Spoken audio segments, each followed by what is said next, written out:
Good afternoon. Did you ever make a little bet with somebody about something random? Whether you saw something on TV or you had something happen at recess or you got involved in something at work and you said to somebody, I bet you that I can do that faster than you can, or I bet that that actually happened and you say it didn't. I bet.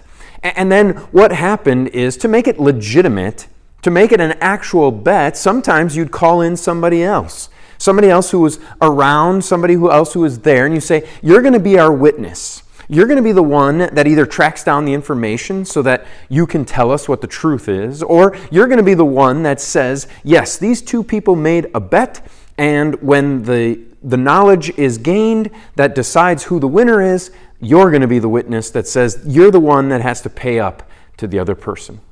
A witness is somebody who can say what they saw and who can determine, in that case of a bet, can determine who's right and who's wrong. Listen to what Joshua chapter 22, verse 34 says. The people of Reuben and the people of Gad named the altar Witness, because they said, it is a witness between us that the Lord is the one God. Those two tribes, those are names of tribes, Reuben and Gad. They were going to be living in a place somewhat separated from the rest of the tribes of Israel. They had been given land on the other side of the river and on the other side of the Jordan.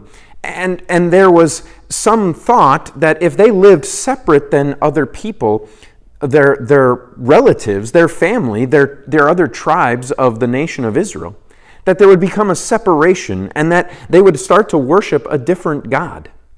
And so they set up this altar and they said, this altar is the witness that there is only one God over everything.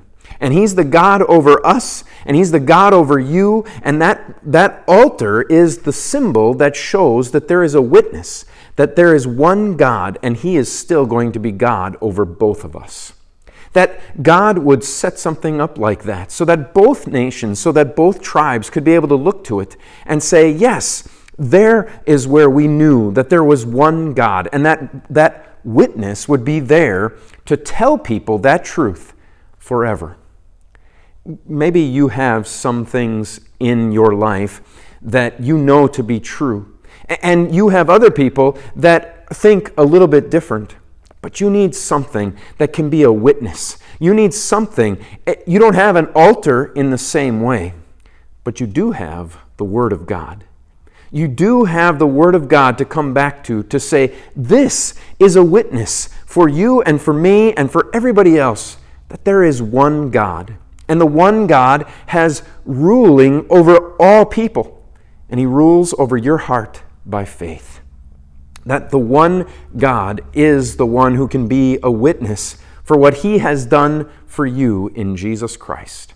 For you and for somebody else and for the next person after that. This is what God has done. He is witness, and He provides you with a witness every single day. Until we see each other again, the Lord's blessings on your day.